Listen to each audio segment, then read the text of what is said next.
Welcome, Houston, to Chai Time. Thank you for joining us today here on Chai Time. We hope everyone is doing well and staying safe out there. As you all may know or are aware of, that tomorrow is George Floyd's funeral. I think this is the time for us all to join hands and be one. One race, which is the human race. Many conversations have happened during these hard times. We are all talking about this in our homes, with our friends, or neighbors and coworkers. We thought this is a time to educate ourselves and learn together. Today, our show is about us, all of us, who come from different walks of life. Let's take a leap forward and heal from this recent mishappening and learn from each other and be culturally competent. Today, we'll be discussing cultural competence and acceptance with our dear friend Bhawna Luthra. Hey, Bhavna, Hello. how are I'm you? good. So happy to see you. Yes. I miss you guys. Yes, I wish we could be in person, right? So I know. hopefully soon. Yes, yes. I wanted to read a quote from Martin Luther King before we start our show. He once said that hatred paralyzes life, love releases it. Hatred confuses life, love harmonizes it. Hatred darkens life, and love illuminates it. These are such beautiful words that Martin Luther King said, and I just think that this is like the perfect time for us to discuss what's going on in the world and how we can heal from it.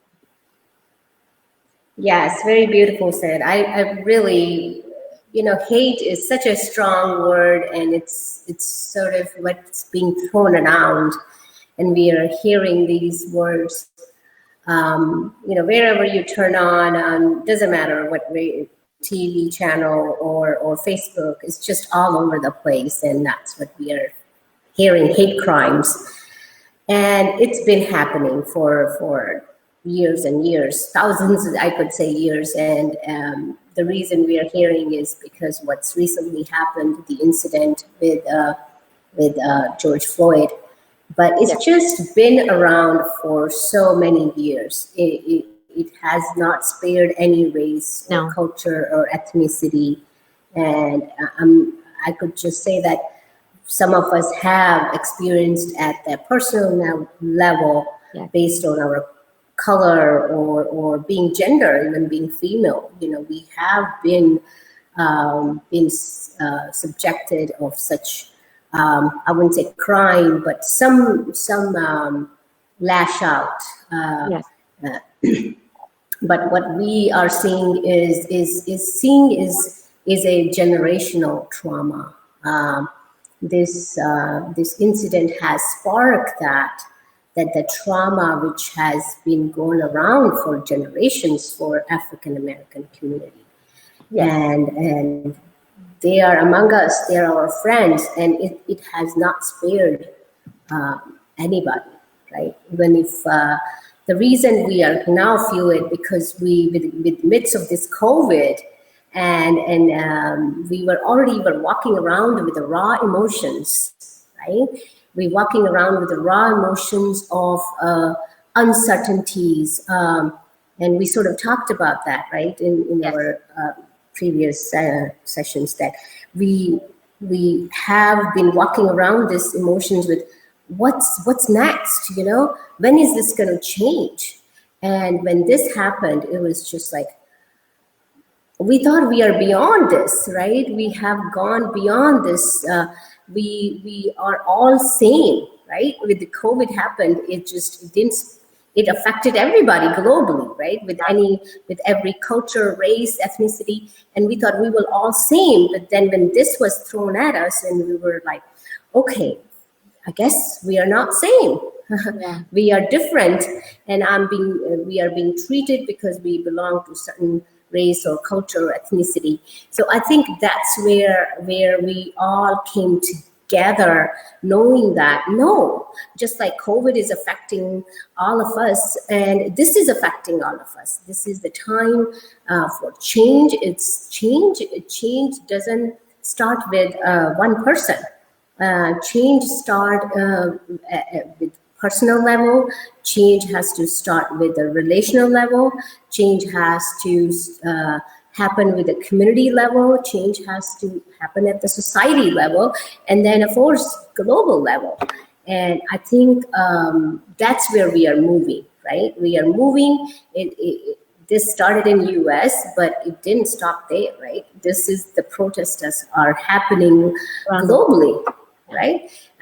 So culture competency, because the reason I wanted to have that title is like, this is time to educate ourselves, right? We've been sheltered before we came live. I know me and Lynn, we were talking that till that some of us, we live in, or many, we live in those privilege world that we really don't see that what's the outside, because we never have to get out of that comfort zone, right? It's not by choice we want to be in that privileged part of the world. It's just where we are, and it just, we kind of stay in there, right?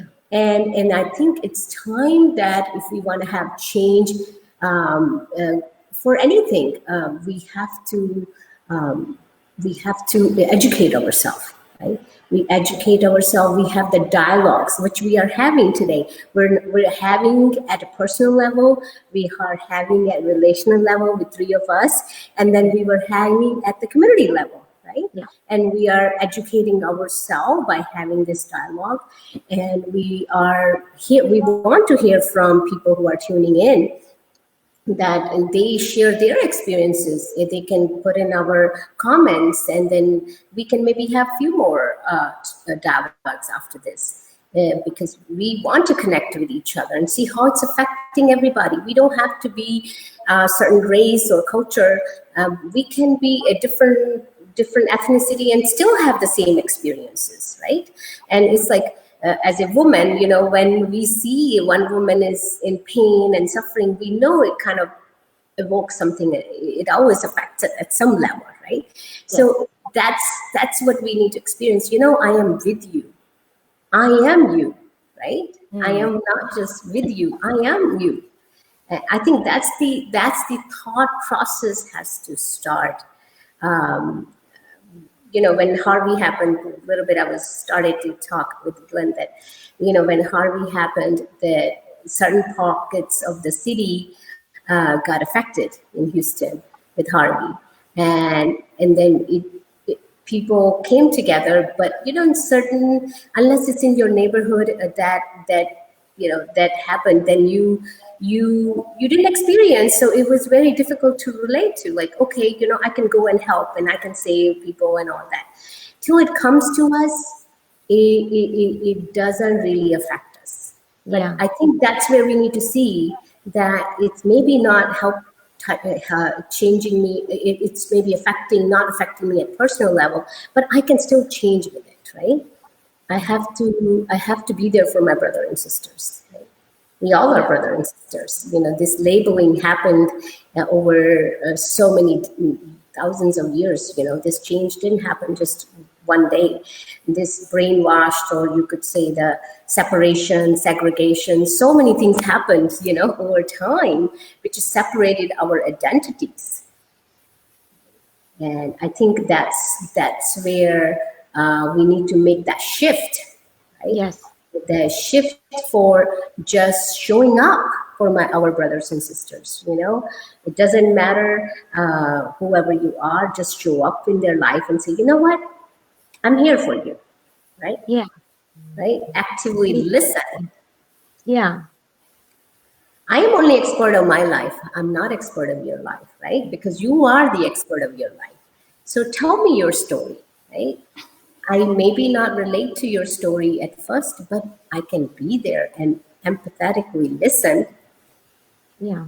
And that's where I can show up. Yeah. So that's the culture competency. When we are aware of our own self, I'm aware of my narrative, and I can be openly there to hear your narrative. And acknowledge the difference, right? Acknowledge the difference, and open to the change, right? Yes. Right? Something changed maybe in me, and then my change can relate to your narrative, and then we move forward Yeah. for the change outside, right? If Yeah. I can just say I'm with you, that sometimes is not enough, right? I have to be empathically listening to your narrative and then say, I get you. Okay, I maybe haven't experienced what you have experienced, Yeah. but I can see that your pain or your joy or your suffering and your remorse or your guilt, your vulnerability, these raw emotions, I can see that, and it's changing in me, right? Yeah. And Yeah. then let's see, we can bring more people into this, right? And we write a collective narrative. Yeah. Yeah. Absolutely. Change needs to happen. It's just how do you make that change stick? You So know? change only stick when we are empathic, when we are, I won't say that equality, that equanimity is there. We Equality is very broad word, like we are equal, right? We don't equal in what sense? That's what's the importance, What are you talking about? Men or women are, we could just say gender equality, right? Men and women are different, right? Like men, in back in ages, you could say they were providers, and women were, just women were just homemakers, right? So change happened because we said we want equality, right? So we want to get beyond that stereotype that women stay home and men work, right? But the change happened because we women wanted to change. We didn't want equality. We wanted to change our gender roles, right? So that's not we were not seeking the equality that, oh, I want to be also a breadwinner, right? We just wanted the change of my gender. Yeah. So, and that's when the change sticks, that when we are not every time fighting for justice, right? There is a justice, but then there is, this is what I am, and I think I deserve this, right? That's equality. But then we say, why I have to equality? I am you, right? Earlier I said I am you. Why Yeah. we need to have an equality? Because I am you. You're a man, I'm a woman. What's there to equality? Why will you be higher here and then I have to get to you, right? Because we all always been here, right? And I think that's the change needs to happen, like with black and white or whatever color or race. We all are here. We created this. I am here and you are here. Somebody created this because we Yeah. were always here. Black beauty, you have seen these movies and the terms thrown around. I mean, growing up in India, I remember that I was told the fair is beautiful, right? If you are fair, Yes. you are beautiful. You are thin, you're beautiful, right? Tall is beautiful, right? So we created this over time, right? Yeah. Somehow this was fed into our brain, and that's where people started feeling I am less of. See, it's over generational, it's been fed, right? That you are less of. And that thought process is sort of shunned us, our growth. And I think that's where the inequality is. Somebody fed into it, and we let it Yes. fed into it, right? Yes. We let it tread into this. We created the tapestry of that. I am less of. You are above me, and I think that's what's happening right now. I don't want to be equal because I am always been here, but I was told I'm not here. So that's what I want to. I hope I'm making sense. I know. You are. right? You are. This quality word is just like, I don't need to be equal, Yeah. right? I don't need to be equal. I am here with you. Just remember that, you made me think I was less of, and I allowed it to happen, but now I am awakened, right? So we have to create this systemic way of thinking, right? It's very systemic. It's been fed into our system. It has fed into. That's why we want our leaders to kind of get involved, and that to kind of bring that change. What I'm saying is that the change has to come because somebody got to validate us, right? Yeah. It's just what we're seeking is validation, what we are experiencing. Just tell me that you got me, what I'm trying to Yes. say. I And agree. and that's what we want to hear from our leaders, and our leaders, maybe we're not getting that validation. But if the validation doesn't happen, that doesn't mean that it won't happen. The change won't happen. It will still Yeah. happen, right?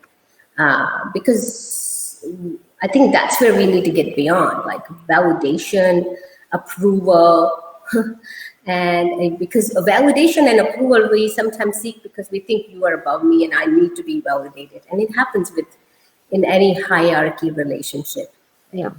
right? In gender equality or cultural equality, or so. I'm sorry, I just went on and on. I want you guys No, to no, no. come in anytime. This is I've been sitting with, simmering with. This has just been sort of around me, and it's very hard to turn it off. No, I Yeah, agree. So yeah. yes. Speaking of that, so here's a little story. Uh, we were watching the news, and we try not to watch it in front of the kids that much because a Mm-hmm. lot of it, just what's going on, like I guess trying to shelter them, not want them to see all that now.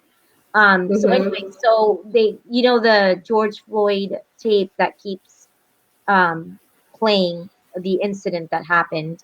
And my little one saw that and she was like, that police officer is mean. Why is he doing that? And the reason I bring this up is because I think it's important for us to realize that not every single officer is made the same way. You know, we have to learn to. So anyway, before I get there, I did tell her, I was like, no, this is something that happened, but like, how do you explain to your child, right? I was just very like, I had no words, and I just tried to explain to her that not everybody is like that. Police officers are good. They are there to protect us. They are there for our security. They put in so much time and effort into protecting us, so we can't think like that. But then when they see something like that, it's like, what do you do? Yes. See, this is where the fear develops. Like you were saying that cop was sitting, and then she thought that was mean, and you said, "Oh, all cops are not like that." So that sort of is kind of you relieving her from her fear, from the people who have the authorities and superiority there of roads, Yes. right? So you kind of taken that fear away from her. All policemen are not like that. And then at the same time, you could just say, what do you see? Like, then she could say, oh, I see this black man. So then you create that another conversation around about race, culture, right? And then some people, she could say, yeah, I have a friend, she's black. Okay, what does this mean to you? Then that's where the conversation goes, and then it's okay for let the children know that I think they're never too little, right? Yeah. They will you tell them in a very simple words, right? And then you let them sit with it, right? They might not get everything, right? They will understand what they want to understand, but keep that open, right? So at the end, you always ask them, do you have any question? I see that you seems like you don't say the word confused. Never tell your children you're confused. You tell them, I see you still have some questions, right? That's kind of like empowering them. They're still in a question mode, right? You are inquisitive, right? So that's where you put them in the inquisitive mode. You want to learn more. I see that you want to understand more what's happening there. Right? So then when you see that, she'll say, she might not have that question there because she's still sitting with it, right? And then a few days later, you bring it up. Remember, you were seeing that day we were having conversation. Do you still have any questions about that? So you revisit and let them come up with their questions, because like you said, she might not know anybody who in her class or in a friend circle who's Black. And so she may be still trying to figure out about the different color, race, culture. It's just okay, because she's eventually going to get that. And then she'll remember, when my mom said something like this, and that questions will come up Because even right 4 years later. Yeah. But I think right now they're at that age where they don't see color. They just see, this is my friend and that's my friend, which I love. And I wish that they can always preserve that and be that way. They see colors. They're not colorblind. Mm. No, I'm telling you, because But it's not that's just the like first them. thing.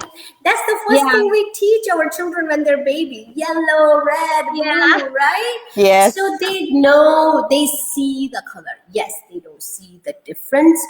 That's Yeah. what I mean. That's what earlier I was saying, that how it's been fabricated over the years. Like,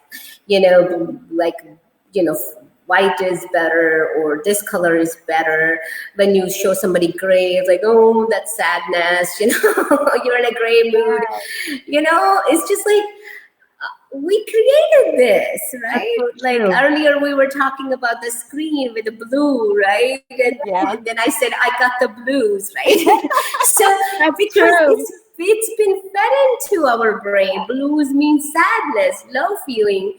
So it's shaped the human mind, how we were portrayed, certain things. And like now you have the back, then we decided on the back is the background. mountain, and the light, the yellow, because it's just like uplifting.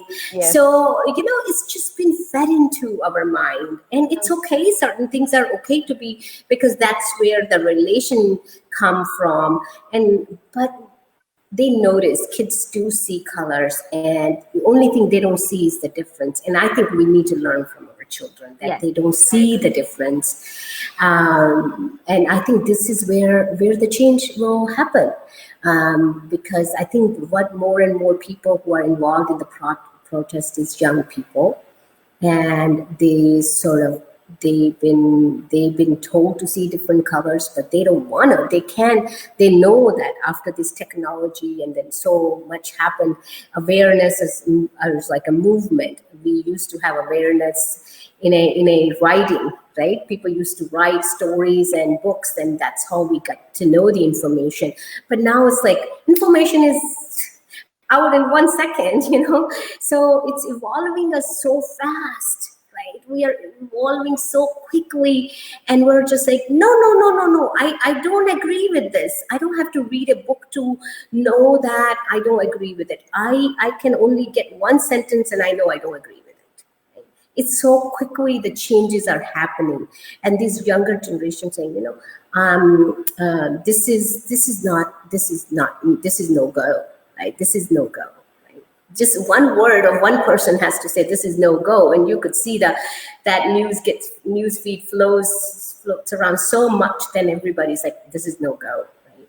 So I think this is where I've been having a lot of conversation with my adult children. I call them adult children now, So, and it's been evolving in our home, and some at the faith level, the spiritual level, and I mean, we having a different way of viewing this, right?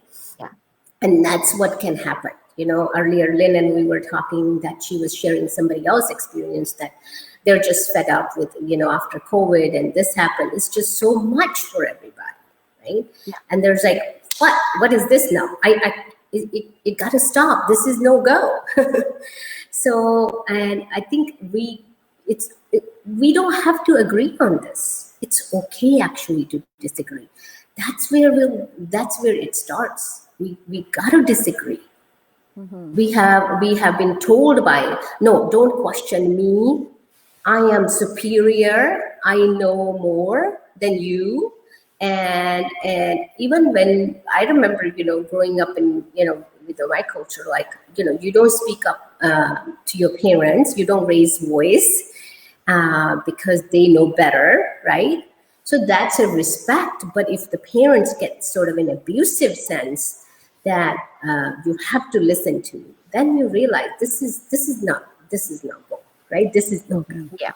And so that's what's happening with this with African American. They were told, I know more than you, and you don't know this. You don't speak up, right? So it's been oppressed. It's been oppressed, and I think that's where it's coming from. Some people are questioning about his character flaw, George Floyd and whatnot. And that's a question. It's okay. They have a question. But the question is, nobody should be dying because of, even if they are, if they have some, like I said, character flaw, if they have a police record or whatever, it is, it still doesn't justify, right? I mean, even let's say you like me, right? Because I speak whatever on this radio, and you don't maybe know me, right? To the level I could have some record or whatever. What I'm saying is that, does that justify somebody kills me tomorrow? No, it doesn't justify. Right? Yeah. I could Never. we have no right to take somebody's life. That's it, period. It doesn't matter whoever it is, right? Unless they come harm to you, we have no right to take somebody's life. Of course, if they attack us, self-defense, it's a different story. But we have no right to take somebody's lives because somebody is doing some petty crime. There's no justification for such.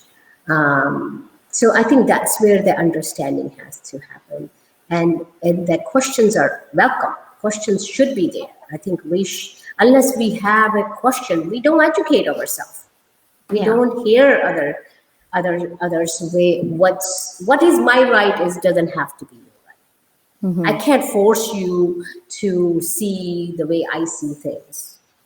And I think that's why it happened over the years and decades and hundreds of years, is you don't question me because I know more than you. No. So I think that's where we are stuck at. That's where these protests are happening. That's where people are saying, no more oppression. You don't know more than me. I am as smart as you are. I am as beautiful as you are. So just embrace me. Just embrace me for who I am. Yeah. So I think that's where it will stick. That was your question. Sorry, long answer. So I think we have to become selfless. We have to move away from selfishness, because we all are living in it. We are all are selfish. Like, what's in for me? Like, I'm not standing by the protesters, because some people are still thinking, if this happens, I will have to change with it, right? And we're not ready to change with it. We want to change, but we're not ready to change with it. I hope you see, this is a little bit deeper it goes. We are okay to change, but don't expect me to change with it. There will be a lot of people will not change with it, and it will keep on going that way. There will be more protest in a different form. Yeah. This is not the end. It's just the beginning. And I told there's always has to be beginning, right? We are as we were not able to vote as women. We are voting, right? There's so much has happened over years, and so, but we have to. It will take time to change with it. Change will happen, but some people will not change with it, and we have to be intentional in changing.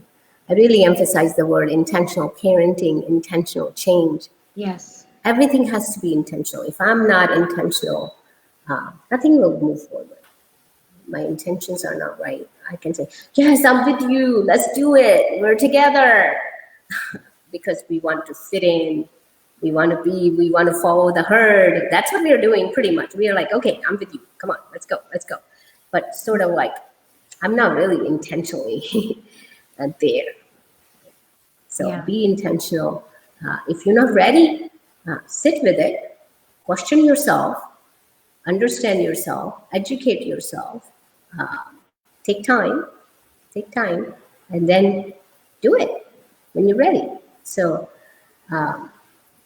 we are all in it though, but we are with it or not, that's a separate story. Yeah. I just want to mention to our listeners that are viewing us on Chai Time, we are obviously we're Facebook Live. If you guys have any questions that you want to ask Bhavna, go ahead and text us on our live feed so we can, ask them for you. But So it's a very deep subject. We're all at a very calm state right now and just like soaking it all in, Bhavna. What you say is very true. Change does need to happen, and we all need to make that happen. We all need to intentionally be aware of our actions. I think, we need to also educate ourselves, educate the children. Like earlier, Sasha, as a parent, we always want to protect our children, shield our children from all the bads, the uglies. And I think, that should not be the case. If Bhavna, you said that if a kid asks a question, your child asks a question, you need to answer that. You cannot shun away and say, no, you're too young for it, or paint a rosy picture. So I think it starts from there, educating them, teaching them about, the different races, the different cultures. And kids are very, they are very curious about everything. And even the color of their own skin. It's not only about somebody else's. They might even ask you, like, why am I darker than the other friend of mine? Or so we, by educating them, and even through stories, we could do that. And yes. that is the beginning, right? And then as we get older, when we have our teenagers, then we have to start having different conversations. So that way everyone has that better understanding. And, like teenagers they're more hyper. They have, they are very strong-headed, majority of them. They're like, oh, this is how I think, and this is the right way. So I think like the main points here would be like, educating us, educating the children, communication, having that open dialogue. Even nowadays, when most of us parents, when we have our kids come in with different friends, some of the parents would be, oh, why are you hanging out with this person? Because the color of his or her skin, and that is the fact, right? So Yes. we need to really get past all of that. We really need to get into the acceptance of it, of that, the diversity, that this whole our culture, it's a diversified culture. It's not just one color or one race or things like that. Very true.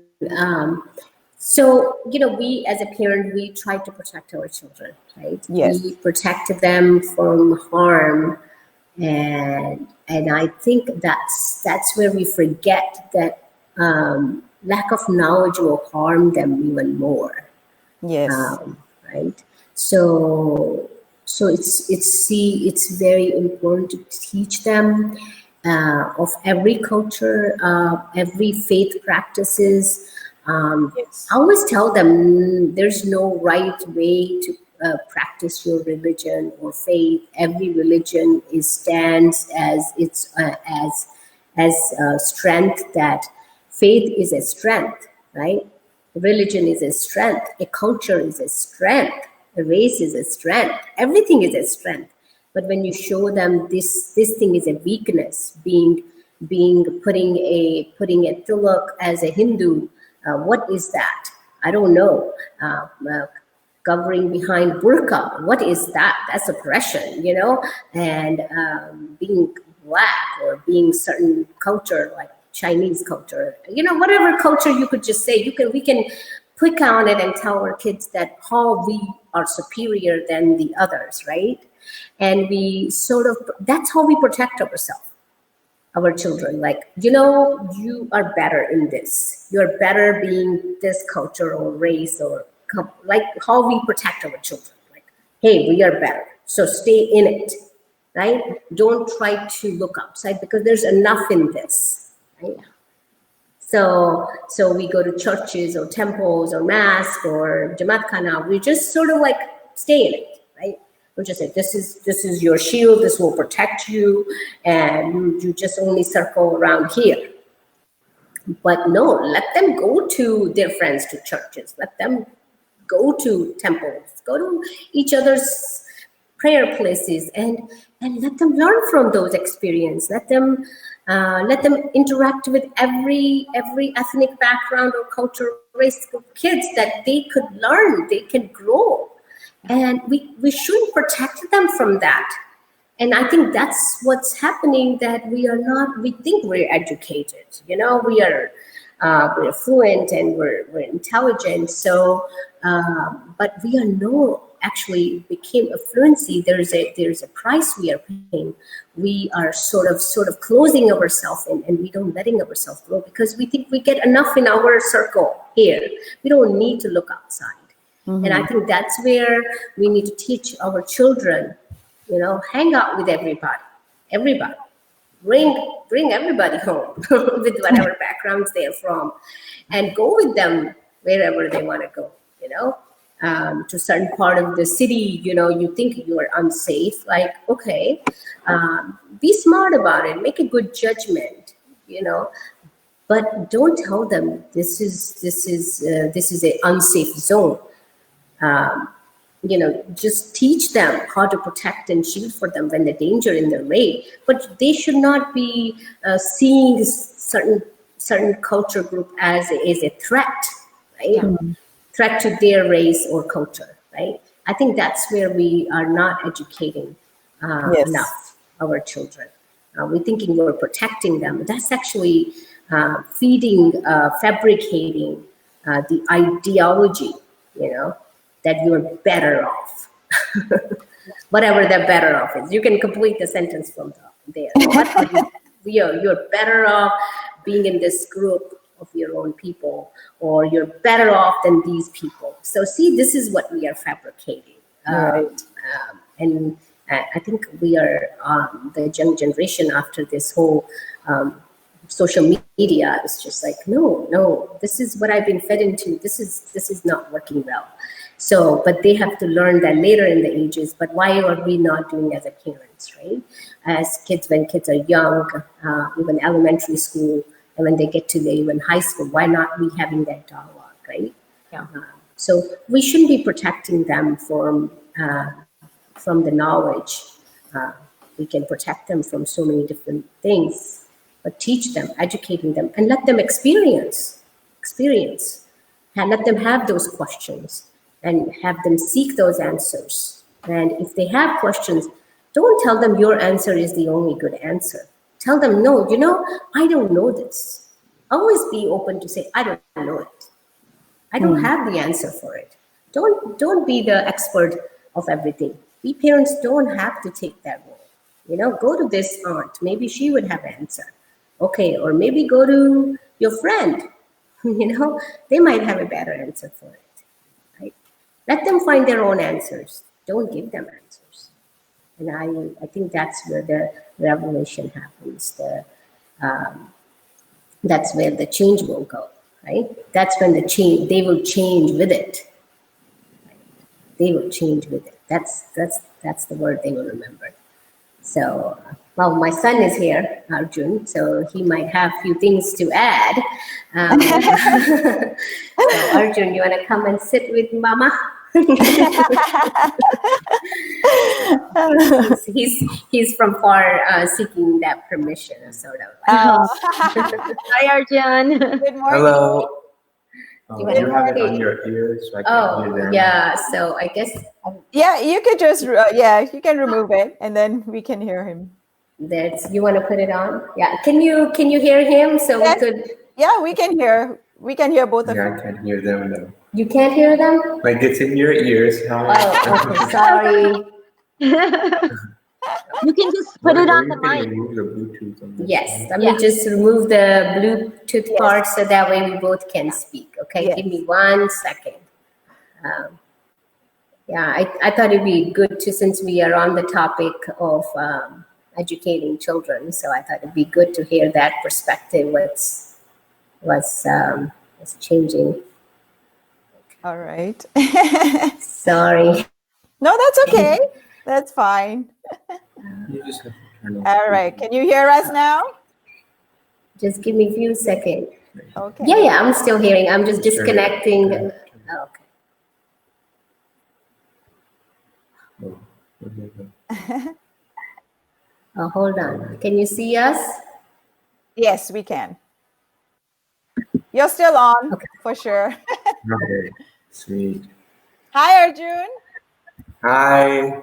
Good are morning. you? How are you? Oh, good, good. I just want to, congratulate you. You're a graduate now. How does it feel? Let's talk about that first. It feels good. Yeah. Yeah, that's good. The topic today we are talking about the recent events that's still happening. Your mom Bhavna has been giving her insight on things, and it's great that you're joining us to get your perspective from a young adult on what your thoughts are on what is happening right now. I mean, I think she covered most of the points. Like I was listening in before I came in. But yeah, it's kind of, I find it really it's frustrating, the fact that we have these injustices going on, and that people don't, like she said, don't see the way we do, or the way we want people to see people. Like we and I understand there's a lot of my peers and my sister and a lot of college students and medical students in the med center, they're all going out and protesting. And Right. just for all these injustices that are happening. And I think the main thing is, for me, is like the change has to start with oneself. Because I like, this is a time where I feel like we can really reflect on our own biases. Like what are we doing that's right, or what unconsciously is affecting our behavior and our actions. Because simply, I mean, I see it's very natural for us to feel for the people who are being mistreated, because they, just like us, they seek happiness. They have a family. There's a lot of commonalities we have with other people, that transcends color, caste, or whatever social position in society you have. We all are seeking happiness, and we all want peace. We all have families. We all have friends. We're all trying to have meaningful relationships. So I think it's a matter of the fact of trying to transcend these sort of things that kind of divide us, and finding these commonalities. And I think that first thing that happens is we have to do it with ourselves. And then I feel like there was a whole conversation about, like, how can we make such change sustainable? Yeah. And the change is most sustainable, in my opinion, is whenever we start with ourselves. Right. So when you have conversations with your parents, with your mom, and when you have conversation with your sibling or your friends, are the conversations very similar? Are there differences? Share that with us. So my sister is, she's more, like, you could say, I tend to be more relaxed as a person, but she's a very vocal person, and she really strongly feels about this issue. And I mean, everyone should. But she up front was she's ready to actually go and join her friends, and kind of there was like a moment of silence at the Herman Park. She's ready to go to, there's another sort of event like that that's going to be happening, and she's ready to go and show her support. So I think it's for me, it's acknowledge. We have to acknowledge how people feel about certain injustices, and making sure that we are helping each other direct them in the most positive way. And like my dad, he also feels the same way as I do, and my mom does. What else? We've had some conversations. We have quite a big conversation.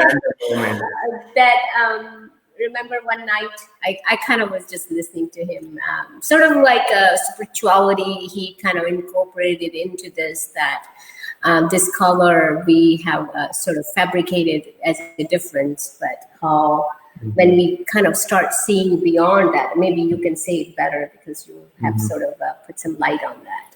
I think it's just like we easily tend to equate a person to their color, their personality, their activities. At some point, we may act wrong or incorrectly, and we tend to judge them for it.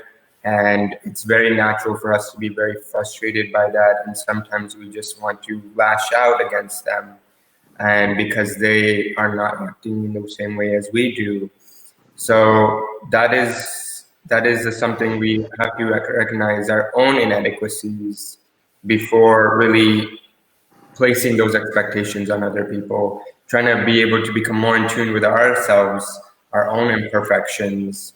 And that was like what we were talking about, being more in tune with ourselves before trying to make sure other people are in tune.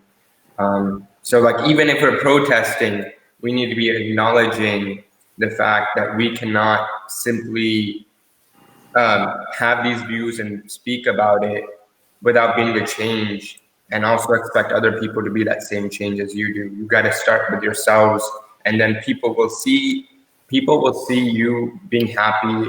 People will see you being receptive and positive in a meaningful way in your like friend groups, for example. I try to be very meaningful and positive in my friend groups, and people will realize that, and they will want to change as well. We can't simply tell them to change.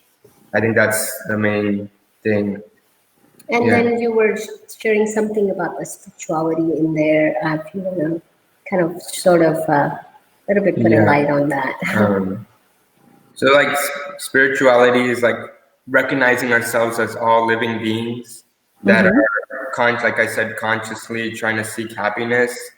And we have to simply see that as the forefront part of everyone's identity, is that we're all living beings trying to seek happiness, and that these are all the other stuff is just minor differences in terms of who we actually are. Like our color is just a minor difference. And because, I mean, we are granted this vision, we do see color. So that is one of our inadequacies. We do have certain things we cannot. There are people who say that they cannot see color. That is incorrect. Everyone sees color. Otherwise, we won't be able to see that the trees are green.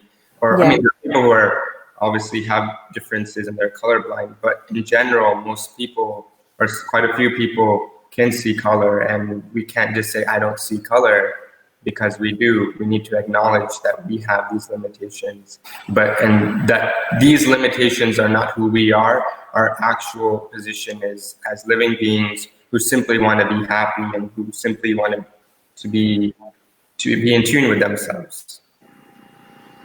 And so we talked a little bit on change. We said, Bhavna was, and we were discussing, like, with change, we need to educate not only ourselves, our children. That is the, what are the, so in your mind, like, what are the changes that we should be seeing from now on? Like, we are hoping to see, at least, the different levels of government as well. That needs to change. So what is your view on change? Like, what would, as a young adult, what changes are you would like to see? I do think that everything, I mean, our leadership is really, really important right now in terms of what messages we're sending out. So obviously, I do want people to reflect on the type of leadership that we have in our country and see, are those leaders sending the most positive message? Are they sending things that are more in tune with what we naturally want, which is making sure everyone is seen equally and being seen in a positive way? So I definitely I think we need to reflect. I wish we have maybe a reflection of what type of leaders we have in our country. Um, Also, being able to see more communities connected.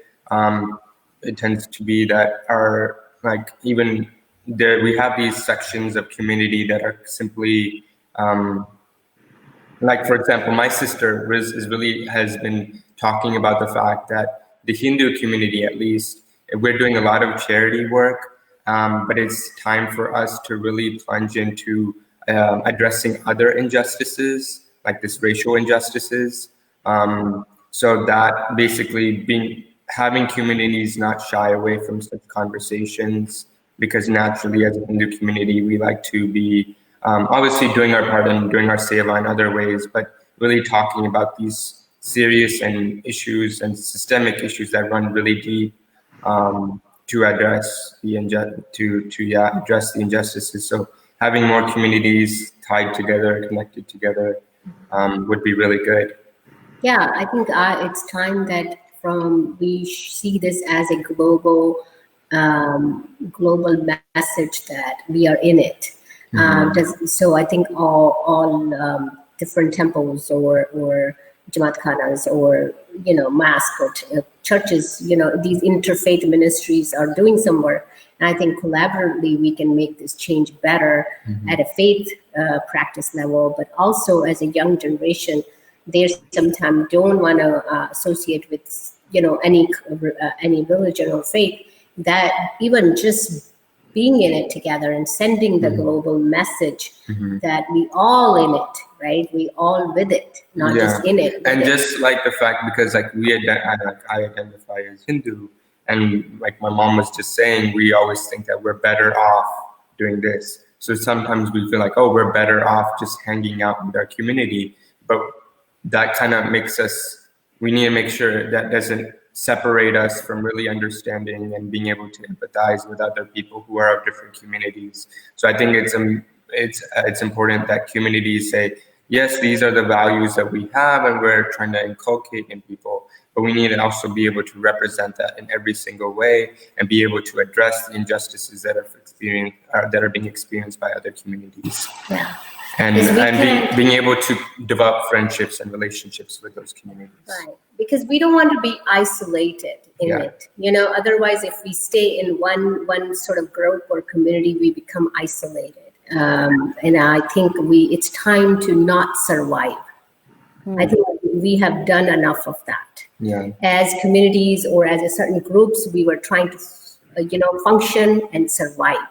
Let's forget about surviving. I think it's time to thrive, go beyond survival. We have survived. we are beyond survive now, but it's thrive. Let's take that message that we gotta survive. We gotta thrive in it, and without beyond color, race, culture, ethnicity, religion. Just let's go from here. Yeah. So surviving in terms of like we seek we feel protected in our own communities. And that kind of shelters us from addressing the deeper problems.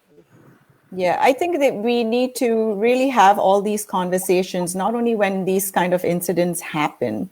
We should bring up, these conversations are important, just as we talk about all different things. We, like you said, we are always trying to help other people, or we are trying to contribute and things like that. But like once this, like tomorrow, George Floyd's funeral will get over. after that, what happens? So, that we should not stop with having those conversations, having, kind of letting our leaders know also that there has to be a change happening now.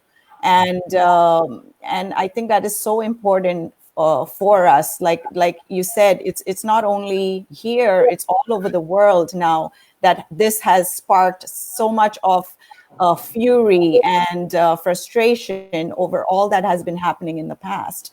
So for us to really make that change, the conversation needs to continue. The push for change needs to continue. And I mean, that is my way of thinking, but I don't know if y'all are, y'all have a different thought on that. Yeah, I mean, I do think that the problems don't disappear after this funeral. And I mean, I totally agree with the fact. So it's like, we have to make sure the change is sustainable. Like right now we're protesting. That is a good thing. We're being vocal about it. And Yes. at some point we may stop protesting. I mean, we hopefully we still address the problem. Like we still work to address the problems, but we can't stop every single day and protest. Right. We just have to make sure it has to be a very sustainable change. And so we have to act intelligently Yes. in terms of how we address the problems, because no matter what, we have to accept the fact that the problems won't disappear and that we want to do something about it at every single moment, even after this George funeral happens. And because we have had so many other previous experiences where people were mistreated, and we kind of let that slide, or it became something different, like we forgot about it, and then this happened and we remembered. So we just need to acknowledge the fact that these problems will be there and we need to do something about it. Right. Do you have any thoughts, Sasha, on what we're talking about? No, I think you pretty much covered everything. And yeah, I do agree. A change does need to happen, and we need to stick to what we're doing now. Of course, the protests will go away eventually, but we need to stick with trying to make that change, and that starts from us, all of us. Yeah, and I think it is like I said, like it's communication. It does not have to be physical. It does not have to be like, being out on the streets and yelling and screaming. It's just having conversations, bringing up topics like that. Using this platform, like our platform, to talk about these these issues and how we can work towards change. And if all of us get together in doing this, not only during this time, but even after this, I think there will be some sort of change. It might be a very minute change, but at least it is a change. Yeah. So some change is better than no change. That's right. Having these dialogues time to time, and keep on bringing the awareness. I think that's sort of educating ourselves, sort of like a refresher course, Yes. We every now and then need the refresher course, or CEUs, I call it like CEUs of refresher courses of life. We have to keep our license of living till we live. We got to grow, and growth only happens with knowledge and change and embracing the differences and create the unity. So we are united in so many ways, but I think we over years have been, like I said, fed into that we are different. So let's be together in it and evolve and thrive. I think that would be my sense of words. So if you have anything to add or I really liked, I was listening before, I was in the other room listening to the talk. I really liked the point she brought up earlier about intention, framing our intention when we're trying to be a catalyst for change. So like whenever we do sort of activities, so any service, social, charitable activity, we need to evaluate our intent before doing that activity and seeing after doing this activity, what has happened, what has changed within me. So making those conscious reflections of our intention and how it's affecting us.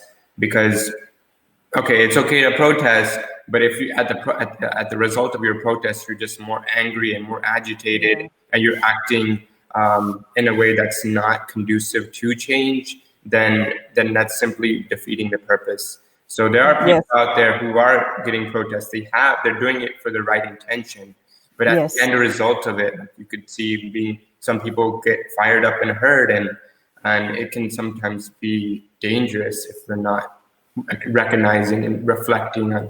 Yeah. Yes, we're protesting, but are we still being conducive to change of what we actually want at the end of the day? Yes, channeling our emotions, especially the anger, the fear, channeling in a positive way. I think that is, that we should all be working towards that. To talk about it, to communicate, to not let this just end right here. Using whatever resources we have, we should push towards that in any way we can, even by, just having this conversation between the four of us. I'm sure it's going to spark a lot of things for people who are listening to us. It will probably bring up questions and probably answer their questions even. But I think this open dialogue with people and talking about things, however sensitive it is, I think it is fine that we should be doing it, and it's no harm done. It's just beneficial for mankind, I would say. Yeah. Sasha? We almost ended the show. I got nothing. No, I mean, we all have a voice, and I think it needs to be heard, and we can be the voice for people that are not heard. So we have the platform, and we should be able, I mean, we are using it to the best of our ability, but I think we have the opportunity to use our voice. So let's use our voice. Yes. Thank you. Very well said, Sasha. Yes. Thank you so much, Bhawna and Arjun, for joining us. It's always a pleasure to have you all on Chai Time. We touch on so many topics, and we love it that, we get your perspective on things. But then when Arjun comes on, it's a whole different light on things. And we really love that. And we appreciate, both of your time. Of course, Bhawna, if anyone wants to get in touch with you, have a conversation with you, how can they reach you? Yes, and my phone number is 281-773-3649. And also they can reach me at 736-HEAL, HEAL, @gmail.com. So that's the number to contact if somebody needs to have, like, even what we are talking about today, or otherwise if they have something going on in their life they want to talk to me about. I'm here. So maybe I'll bring my firework with my daughter one day, because we would love that. Yeah. Yes, some good. Oh my really goodness, strong so about it, and it's a good thing. That's a good thing. Yes. Yes. So I think I would want somebody, even whoever you guys think of, have any young youth who are participating in this protest and more active out there, I think it'll be a good idea to bring those folks in and see. So what's been the emotion there? So maybe one of these next few weeks, I'll see that if she can come in. That would be great. Thank you so much. Thank you, everyone, for joining us on Chai Time this morning. And we hope you will all have a great and blessed day. Yes. Bye-bye. Bye.